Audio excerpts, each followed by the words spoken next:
আমি গাড়িটা নিয়ে এমন সময় একজন দৌড়ে আসছে, দৌড়ে এসে আমাকে বলতেছে যে সারাদিন 800 টাকা 900 টাকা হচ্ছে সিএনজি চালাই, 550 টাকা হচ্ছে জমা, এরপর হচ্ছে আমার হচ্ছে রাস্তায় খাওয়া আছে, 300 টাকা নিয়ে বাইক যেতে কষ্ট হয়, এখন আমার এখান থেকে 150 টাকা 100 টাকা করে রাস্তায় নিয়ে যায়।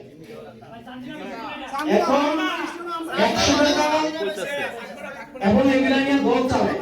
সামনে নাকি নির্বাচন আসছে, সামনে নাকি নির্বাচন আসছে, এটা নাকি ভাই সিএনজি ওরা সারাদিন কষ্ট করে টাকা ইনকাম করে ঘামের বেচায়, এই আমাদের কাছে ভিক্ষা চান, আমরা ভিক্ষা দিব। আমরা বাপরা খেটে খাওয়া মানুষ ছিল, এই ঘামের টাকার যেই এই অভিশাপে মারা যাবে। চান্দিনা রোডের থেকে যারা হচ্ছে গলায় পাড়া দিয়ে টাকা নিত, তারা বাংলাদেশে এখন থাকতে পারে না, একটা বাংলাদেশে নাই, যারা আছে তারা আছে জেলের ভিতরে। সুতরাং আপনারা যেটা করবেন, আপনারা হচ্ছে